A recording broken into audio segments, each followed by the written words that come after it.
김 선생님 안녕하세요.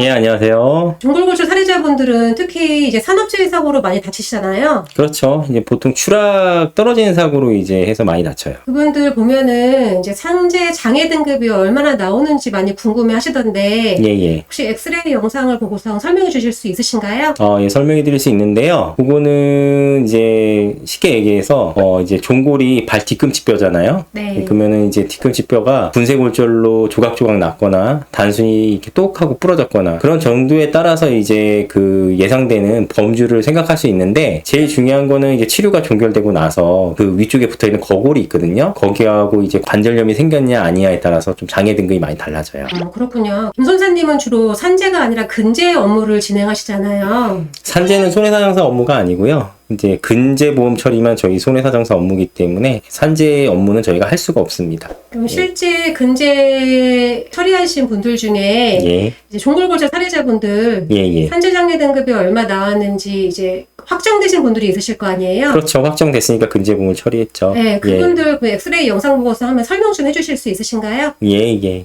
이분 같은 경우는 저 밑에 바닥면에 보면 살짝 깨진 부위가 보여요. 골절된 부분이. 보면은 그렇게 심각하게 골절된 건 아니고 떨어지셔가지고 종골의 저면, 바닥면이 이제 골절 생긴 거거든요.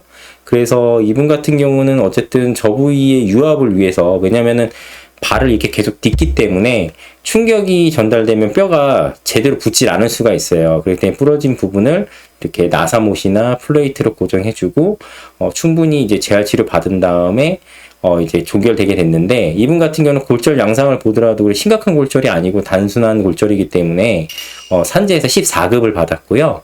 그래서 이제 근재보험으로는 이제 한시 2년에 이렇게 한시 2년으로 해서 일시수익이 보상받을 수 있었어요. 예. 다른 사례자분 보여드릴게요. 예, 이분 같은 경우는 보시면 좀 심하시죠?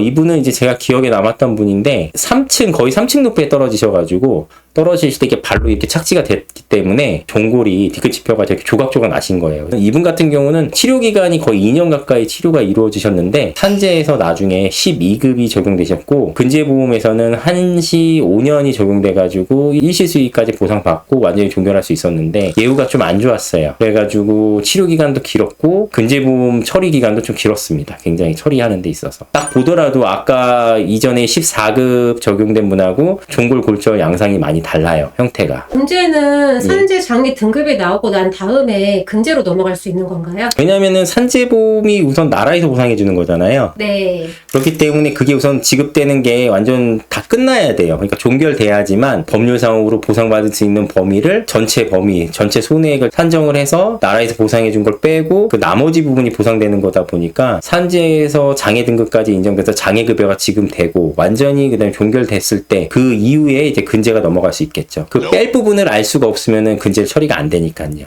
예. 근데 근재라는 게 그 사업자가 근재보험 가입을 안 해놓으면은 근재 보상을 받을 수 없는 건데, 혹시 이렇게 종골골절로 크게 다치신 분들은 산재만 받고 끝내기에는 너무 그 범위가 크잖아요. 그렇죠. 산재 14급 장애가 인정된 분들 같은 경우는 통증 장애만 인정된 거거든요. 그런 경우는 솔직히 소송하기 좀 무리가 있는데, 만약에 이 12급 처리되신 분들 같은 경우, 솔직히 이분은 산재 10급도 가능하지 않았나 싶어요. 근데 어쨌든 본인께서 산재 장애 급여를 본인이 직접 처리하셔가지고 12급에 종결되셨더라고요. 근데 이분 같은 경우는 만약에 이 정도로 망가졌다고 한다면 근재보험 없더라도 변호사 선임하셔가지고 소송하셔도 실익은 있습니다. 근데 이제 중요한 거는 이제 피해 사고 당시의 사고 내용, 그래서 과실이 많으면 또 안 되고요. 그다음에 재해자분이 사고 당시에 나이가 많으면 일을 해서 인정될 수 있는 가동연한이 없잖아요. 그러면 또 보상받을 게 없다 보니까 그런 부분들 다 상담 받은 다음에 실익 유무는 따져보셔야 될 것 같아요. 개인적으로 가입한 보험으로는 받을 게 없으신 건가요?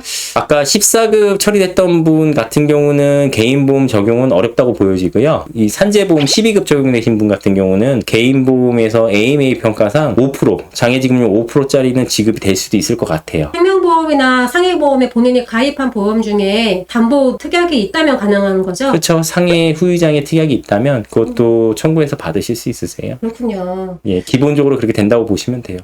종골골절로 많이들 문의를 하시는데, 종골골절로 후유장애가 많이 남나요? 이제 종골골절은 아무래도 이제 땅에 떨어졌을 때 충격에 의해 가지고 아예 뼈가 박살나는 거거든요. 그래서 아까 심하게 이렇게 분쇄골절 되신 분 같은 경우는 계속 이거 땅을 짚어야 되잖아요. 네. 그럼 통증이 장기적으로 거의 뭐 영속적으로 가시는 분들도 있어요. 솔직히 영구장애가 인정되는 경우들도 있기 때문에 장애가 거의 남는다고 보시면 되고요. 근데 중요한 거는 이제 요즘은 정형외과적으로 수술 기술이 많이 발달돼 있어가지고 수술만 잘 받으면 어느 정도 회복은 가능해요.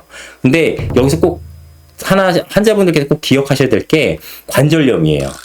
그 이제 종골 위쪽에 있는 거구라고 만나서 이제 어떤 관절을 형성하는데 그 부분 쪽으로 골절이 있다 그러면 그거는 관절염이 생겨가지고 이렇게 발목을 움직였다 올렸다 내렸다 하는 거라던가 통증이 굉장히 심합니다. 그런 경우는 영구장애에다가 후유증이 굉장히 크죠. 그래서 그런 부분들을 좀 정확하게 의학적인 부분 볼 줄 알고 평가 예상을 할 수 있는 좀 그런 전문가하고 상담을 좀 받으셔야 돼요. 예. 네, 알겠습니다. 오늘 종골골절 관련해서 간략하게 알아봤는데요. 궁금하신 내용은 댓글창 이용하셔서 질문 주시고요. 오늘도 좋은 정보 주셔서 감사합니다, 김 손사님. 예, 김 선사는 다음 이 시간에도 더 좋은 정보로 찾아뵙겠습니다. 고맙습니다. 감사합니다.